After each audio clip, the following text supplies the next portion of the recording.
Okay. All right.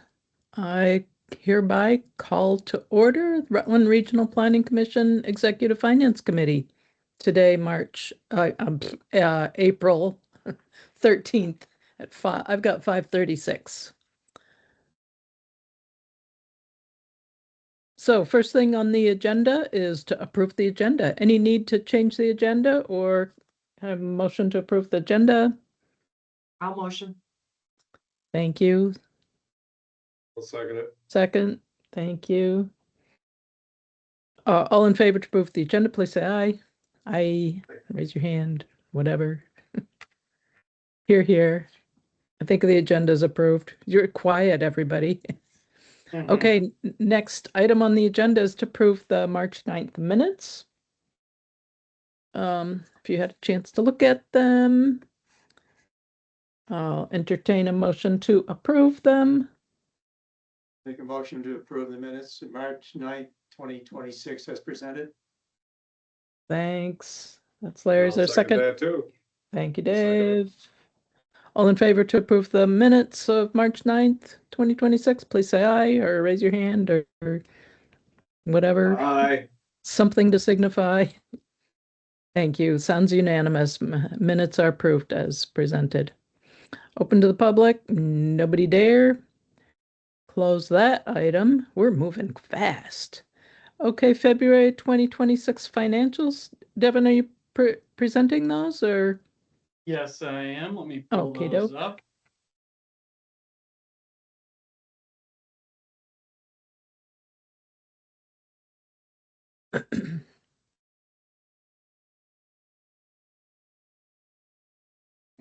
Okay.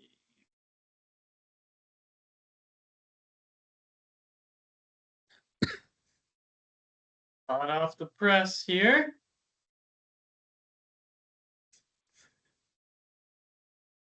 All right, the February 2026 P&L reflects a net income of roughly 83,000. The high net income is primarily due to third quarter ECCB invoice captured in December. On the revenue side, 402 is high. All towns have paid FY26 member dues. Thank you, towns. 417 is low, but the work is ramping up with our sub-grantees for the Department of Labor grant. Line 2420 is low. Currently expect this line to end under budget. MTAP ended under budget and TOD is ending under budget based on limited scope. So some of those hours are going to get shifted to other agreements next fiscal year. CPRG and water quality have increased activity through June. A lot of that has to do with staffing, ultimately not having staffing the last several months. On the expense side, line 537 is high.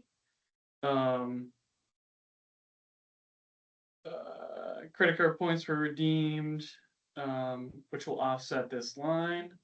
Line 550 is high. 9 months of rent have been paid and captured. And the renovations to split our office into two was completed earlier this fiscal year, capturing that. Line 553A is high. Invoice for the final 604B activity. Grant was closed in December. Line 560 is high. Insurance paid in full. Line 565 is high because of the Dell rental for our computers. On the balance sheet, key bank checking QUISP has decreased significantly as this account is to pay for QUISP activity. The grantor has changed the payment structure for this grant. Advances will now be received for sub-recipient projects in the amount of executed agreements. So the cash balance will increase in March as a payment of $158,000 was received. Accounts receivable as of 2/28 was 417,000. As of 4/13/26, it was 134,000. Miscellaneous notes here from Mary Kay. Staff completed a cash flow and hours projection through 6/30, and we are anticipated to end the year in the black. Staff submitted RPCs FY27 indirect rate to V-Trans, so we're waiting on approval for that. And we just kicked off our FY27 budget preparations, so be working on those this month and next month for a June board meeting approval. Sounds good. Any questions there? Everything's looking pretty good. We are deferring a fair amount of revenue to next year, which is good. It means we'll be really solid for next year as well. Yeah. Awesome. Thank you. Looks good. I'll move on to Executive Director's report. Devin? All right. So exciting news. We've made the hirings. All three, bam, bam, bam, came together like that. Oh, cool. What a task. 3.5 months of interviews by the dozens, applications by the tens of dozens, and we're finally here. So our first hire started last Monday, Will Austin. Probably a familiar name. He was serving on this board and he was Killington's assistant planner. He decided to join and he's going to be supporting municipal planning and zoning, as well as some transportation water quality work. So really excited. He started last Monday. Things are going really well. Freddie Hayes, she started today. She was the town administrator in Highgate until last year. Young woman is going to be taking over for Karima as the workforce and economic development planner, has a ton of municipal experience, and will be new to the workforce development game, but I think she's very much up for the challenge. So it's another exciting one. What's that? Commuting, I mean. Yep, whoa. so she is looking for housing in the region. Will be moving down here. She lives in Swanton, so she actually commuted today from Swanton. That's a long haul. At the long haul. So that is, she's working on relocating, is confident she can do so. So we're trying to be as flexible as possible, so we don't burn her out right away. Cause that's a 4-hour commute for the day. Yeah, with zero traffic. So Will lives in Rutland City. Freddie's gonna be moved down here. And then lastly, we hired natural resources planner, be starting in mid-May. He lives in Castleton, so that'll be an easy one. Really excited. He's gonna be a great fit for the team.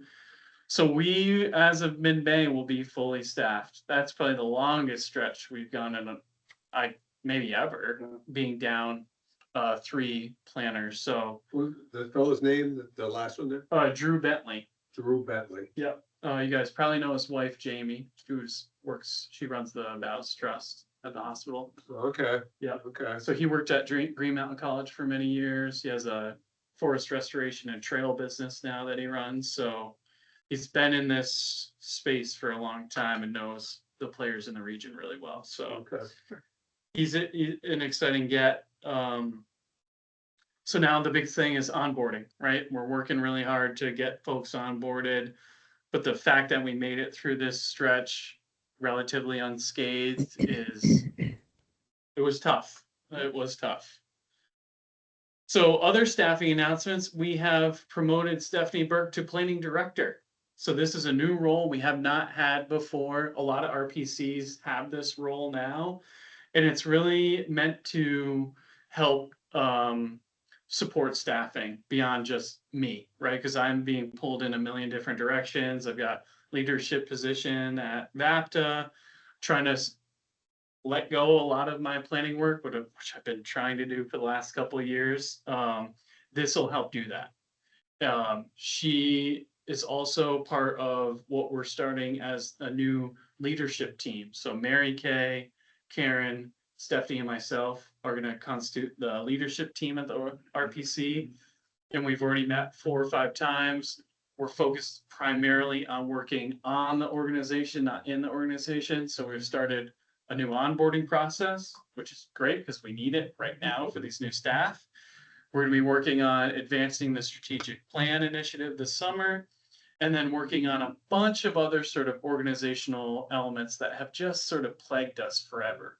Cleaning up the network, program guides, formal job descriptions, kind of all these things that it's time we spend more time on them. And then, it'll give us a chance to really focus more on making sure that we're working in the space where the towns need us to. So another area that I'm excited about is maybe they'll still give us some capacity to go after alternative funding sources we just haven't been able to in the past. Work Six is a great experiment where it was the first time where we're like, hey, let's chase down a federal grant. First time we apply, we get $1.25 million. There's nothing saying we can't do that over and over and over again in other areas. As So long as they still have the grant check. it's a big question mark, but we know that certain federal funds are not going away, right? So I'm excited. This will really, Stephanie's on board. She's excited. I think this new team is really activated and feeling optimistic about, okay, let's start really taking care of some of the business that is predated me and many of us, but still need to be addressed. So still figuring out exactly what the day-to-day looks like, but she's still doing planning work and helping really develop these new staff as they come on board. So that's really exciting. So can I ask just one question? Yeah. Not to get in too much into a particular person, but Mhm. Karen's exact title of her job. Office manager. She is Yeah. the office manager, So so she's really running like operations, the day-to-day stuff. the day-to-day stuff of like facility, tech, kind of like all the physical plant operations Okay.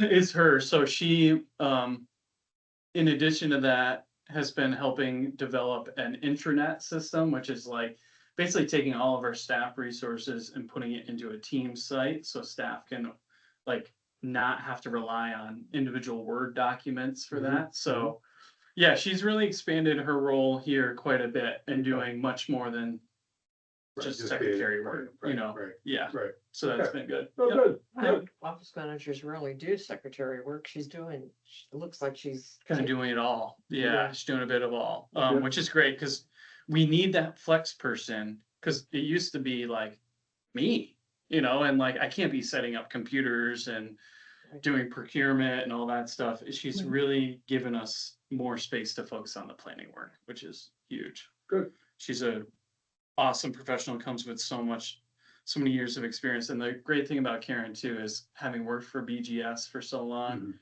she gets us connections with the state that other RPCs haven't gotten, Mhm. saves us money ultimately, Mhm. which is great. Sure. Excited to announce a training series. So we're partnering with Mount Escutney Regional Planning Commission and Two Rivers Ottaquechee Planning Commission to hold 3 municipal trainings. And this is kind of a new thing we're trying where we're combining forces with other RPCs to offer multiple trainings. And this is the essentials of planning and land use. So the planning modules got updated last year. Finished this in like middle of 2025.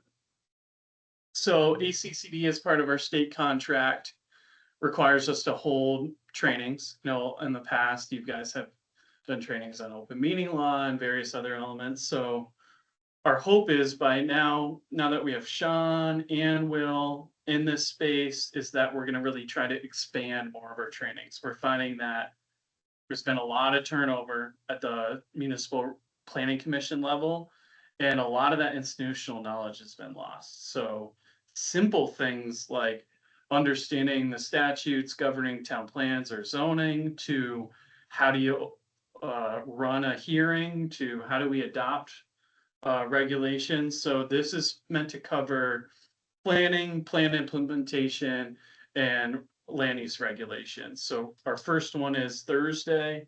It'll be once a month in April, May, and June.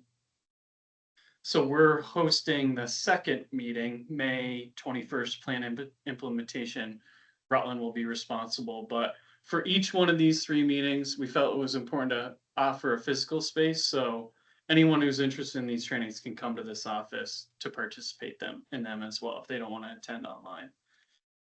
So that's pretty exciting, and I think that's going to be a new sort of strategy for us, is combine forces, offer more trainings that way, and maybe a bit more routine. I would like to see us do this bi-monthly all year round. So offer at the minimum 6 trainings a year, and try to expand that for our zoning administrators, planning commissioners, and frankly, select board members, board of alderman members would be welcome too. Any municipal official would be welcome. Mhm. And this is the physical location for All all three of it. Yep. Okay. Or they can, Attend online. Online, yeah. Yep. and they can be, it doesn't have to be planning commission members. Nope. Anyone, Anyone can. Yeah, I've been primarily focused, hopefully, as some planning commission members, you've seen my emails. I'm primarily focused on my engagement with planning commission members and zoning administrators, but it can be anybody. Another opportunity for training is we're hosting a Flood Safety Act webinar with Addison County and Rutland County. This is a webinar that's really part of the Nature Conservancy, and a few other organizations are offering these statewide. So we volunteer to be one of the host sites for these. As a reminder, Flood Safety Act was passed in 2024. That is the statewide river corridors model that'll be coming down in 2028. I doubt it will come down at that time. I think it'll likely be delayed, but we've sent out some advertising on that, so that's exciting. NATO. So I talked to you guys about being nominated to the NATO board. I was accepted, so I am a new member to NATO. Mhm. So we'll now have 4 Vermonters on the board, which is exciting. Charlie Baker, Peter Gregory, Catherine Dimitrick, and myself will all be on board. So my first meeting is in June, and that one's actually in California, surprisingly, of all places, Monterey. So I'm going to try to go there in person for this one, since it's the first one. We'll have one this summer in DC, and then somewhere else in the fall. So generally about 2 to 3 meetings a year. And I've heard so many stories from my counterparts how they have brought money or programs from the federal level to Vermont because of their time on this board, that state agencies and the governor weren't aware of these opportunities, but NATO was. So excited about that. Act 181. Oof, there's a lot swirling around that. Ay, ay, ay. Dave and I had a good conversation before the meeting about it. There's a lot happening. So the first thing is road construction jurisdictional guidance. So if no parts of Act 181 are repealed, which is very unlikely at this point, the LURB is still continuing their work on how the road rule is going to be rolled out, because if nothing happens with Act 181, July 1st, 26 is when jurisdiction starts. So this is letting folks know that the draft guidance document is available, and they're seeking public comments through the end of April. I'm hoping it's a moot point based on my last element here, or second to last element, which is S325. So a lot is happening in the Act 181 space right now. The legislature is paying attention to a massive movement, a groundswell of sort of bottom-up activists really opposing certain provisions of Act 181. And really a lot of language is about full repeal of Act 181, but when you pull back a lot of the arguments and look at what the issues are, it's road rule and tier 3. Tier 3, yeah. So this bill does a lot of things around Act 21, but 2 of the elements are delaying the implementation of road rule and tier 3 to 2028 and 2030. I was up at the State House on Friday, and I could tell you that is not gonna be enough, that people want to see full repeal of those 2 provisions. I personally, at this point, fully support it. I think that would help tremendously with our work, with the intent of Act 181, and to make sure that this rolls out effectively. So they're taking testimony daily at this point. VAPT has testified quite a few times about this. The other element that's baked in here, there's 2 other elements that are baked into this bill that are really important for us. One, it really brings some clarifying language to some of the provisions that are contradictory in the bill about certain land use categories and what is required, especially around historic buildings within centers. Hmm. The other element is it creates a pathway for a streamlined amendment process, and this is huge. We know because of Benson and Pittsford, they're not eligible for planned growth areas or village areas because they don't have a town plan right now. Unfortunately, the timing just really was unfortunate. So we had to remove those planning areas for them, and it makes them not eligible for tier 1B. So as soon as they get their plans done, we will have already adopted our plan. We would like to amend our plan later this year to allow them in. Mhm. Right now, if we were to do that, we'd have to go through this full 6-month adoption process again. And I can tell you, I spent a good chunk of today working on it. It's so much effort to prepare all the requirements for the municipal notices. If this streamline this process, minor amendments to something simple, I think that'd be really helpful for us. So my sincere hope is that this is playing out negatively in our region right now. Some of you probably saw in the paper, Castleton voted to opt out of tier 1B because they're against the entire Act 181, Yep. really tier 2 road rule and tier 3. And their philosophy was, well, if we really don't like those things, then we shouldn't accept tier 1B. We should say, no, we're against this whole thing until you clean this up. I don't want to see another town say no to tier 1B because of these elements. So I did have a conversation with Castleton, and I'll continue to have them to say, if those elements are repealed, are you going to then want to opt in? Are you going to be satisfied by that? And if they are, there's another reason when we amend the plan to include Castleton as one of the tier 1B communities. I've got to go to Fairhaven tomorrow night to advocate for them to opt in as well, because they're considering an opt out They're for right this there. same reasons, you know. And they stand to lose a lot in Fairhaven. You know, they have priority housing projects that they're actively working on. And if they can be exempt from Act 250, that would be really, really important. Helpful. So very helpful indeed Yeah. for time and money. So I'm going to keep you guys up to date on S325. I think the leadership is getting the hint, and that they can't ignore this and they can't do the legislative jujitsu and get out of it. They need to deal with this head on. Is there enough time left? for them to do it, There's do you enough think so? time. Oh yeah. Yeah. This in education is pretty much all there is right now. This one made crossover though. Education did not. So I don't know what that means. I did go on Brian Calmore's radio show today to talk about Act 2021 and this bill to try to raise some more awareness for it. So we'll see what happens. And then lastly, so unfortunately, as of today, we still do not have FEMA emergency management planning funds. It's been since October 1. At this point, it's not looking like we're going to get them. That's concerning for all the work we've done for decades now, building up to some capacity to address our emergency management planning and to better respond to disasters and recover from disasters. So Maggie's been doing a stand-up job. Some of you have participated in her sub-regional tabletops, which have been going really well. So to support that effort and to stand up a COAD, she and Eric Pulver applied to a new grant through the Land Access and Opportunity Grant program called the Community Resilience Hub. So what she has done is applied to fund the work of the COAD. So we'll hear soon. I think it was a really strong application. That would be $50,000 or so.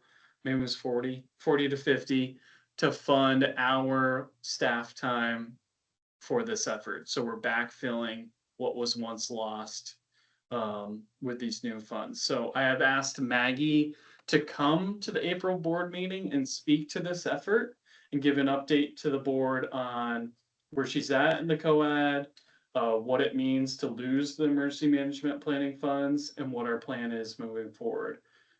Almost every RPC has basically subsidized emergency management planning with our state funds, and we're doing that now. Because we have found if we've let it go, that VEM hasn't had the capacity to take it on for us. And it's just too much effort's gone into it to this point to just say, all right, we'll let it go, see what happens. That's not doing our towns any favor. Mm. So, any questions on any of that stuff? It was a lot. There's a lot happening right now.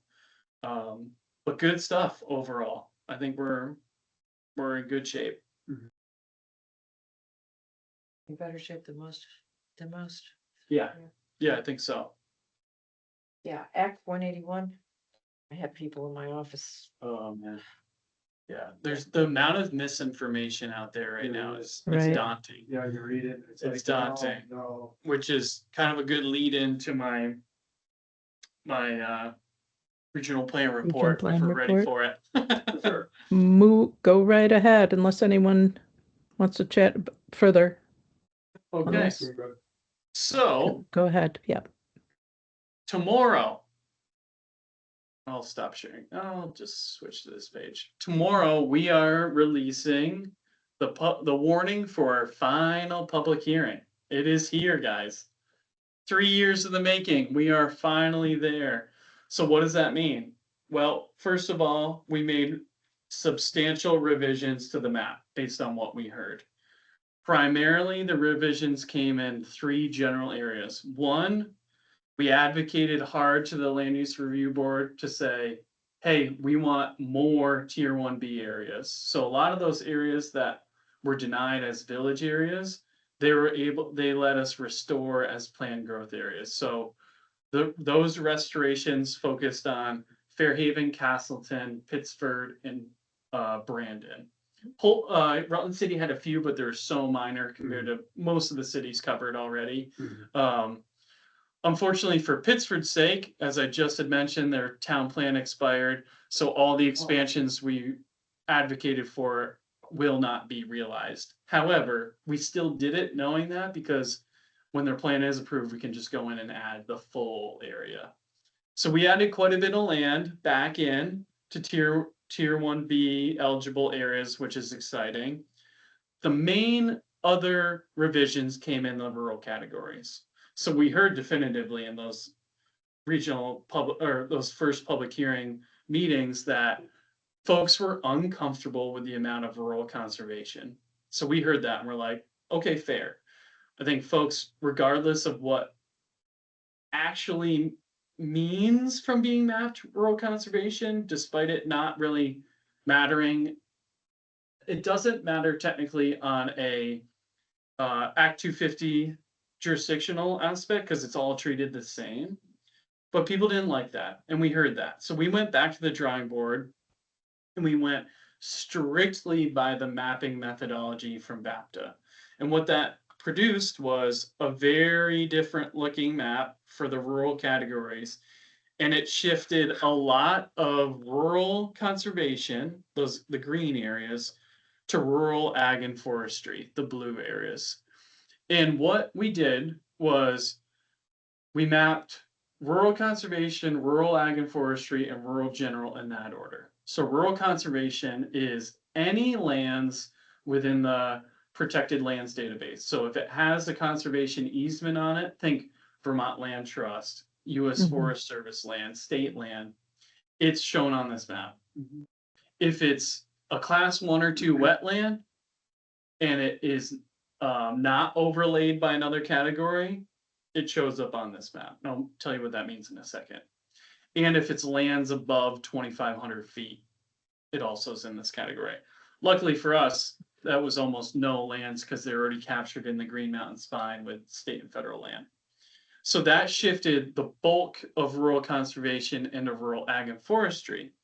So rural ag and forestry is lands in current use, or it's lands of 20 acres or more that have 50% or more of land cover that is woods or ag land. So, Sorry. hey, How much longer do you got? I've got maybe 15 minutes. I'll come grab you after. Okay, great. So what that is looking at are basically forest and ag resources, but it's not saying you have to be a farmer by any means. It's laying out where those resources exist. So let's say you own 50 acres in Wallingford, most of it's forested other than your house. We map that as an ag and forestry, saying this is primarily a forest resource. It does not, just like rural conservation, it doesn't limit your ability to do anything with your land, right? It's same as it was before. So rural general is everything else. If you didn't fall into rural conservation, if you didn't fall into rural ag and forestry, you fall into rural general. So those are how we reshaped the rural landscape. So you can see it's a lot more blue. It's a little less rural general, and it's a lot less rural conservation. I think folks are gonna be much more comfortable with this layout. Anybody who has rural conservation on their land has to have a conservation easement or a wetland. Otherwise, they're not gonna be mapped as such. And that's where a lot of the confusion was. Why is my land mapped as rural conservation? I don't wanna conserve anything. And this is where the map is a planning map, not a regulatory map. Because we know that anything outside of a tier 1B eligible area, it's gonna be Act 250 status quo, so it really doesn't matter. However, we wanted to make sure we got it right, and we listened to that feedback. That's what the public hearing is for. So actually, if you look at this map compared to the pre-application map, it looks pretty similar. The difference is much less rural general, because back then, you guys remember we did a 300-foot buffer around every house in the county. The land use review board didn't like that, so we did strip that back. We're not putting it back in. So this is final. This is the map we will be looking to adopt come May 19th at our May meeting. Yeah. Yep, so this gets released tomorrow. What Okay, also gets released is the municipal notices. So just as before, we have to produce a report that describes map changes. Nothing changed in the plan. No changes to the plan. Map changes are described, and then we give a copy of the 2018 map, the 2026 map. In addition to that, because of so much misinformation, we developed this. It is a FAQ document on Act 181. And it tries to answer a lot of the questions we heard during our engagement in the first public hearing. What is Act 181? What does it mean? How did you develop the map? What are the tiers? What is the role of the regional plan? How did you create the map? What are the tiers? How is municipality granted act or tier 1 jurisdiction? What is the tier 3 mapping? Is rural conservation the same as tier 3?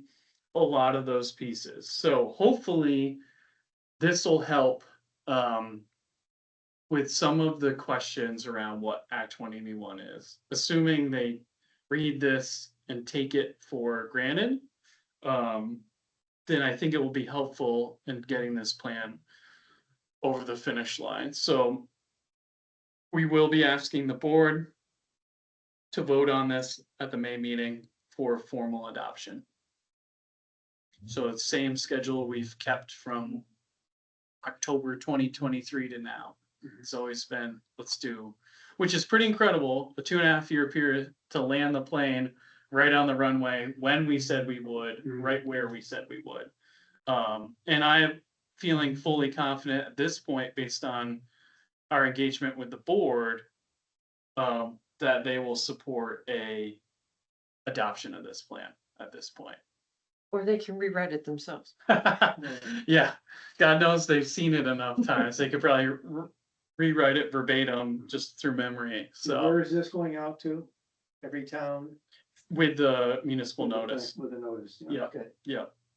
So okay, we'll be sending it to, all selectmen, all planning commissioners, clerks, town managers. Will get a copy of this.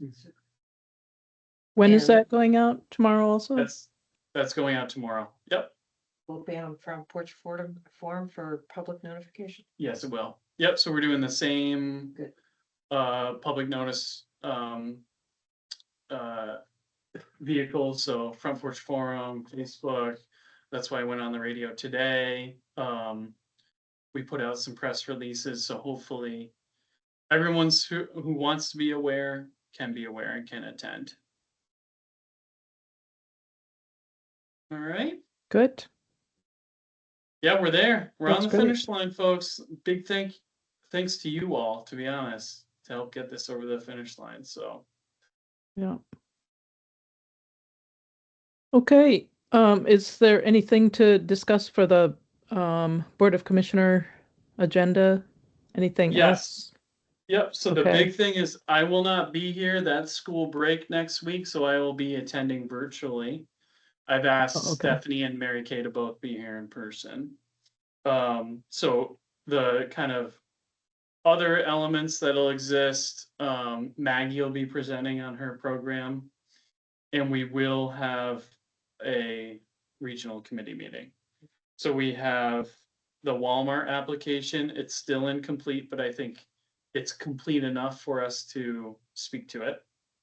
So I should have a nip of wine or something before. that. Maybe. I mean, I don't know if we'll be really having too much to say based on our current plan. I think it's pretty much straightforward. The biggest question is, do we want to support Marble Valley Regional Transit District in their efforts to get some donations from Walmart to extend the bus line back to the mall location.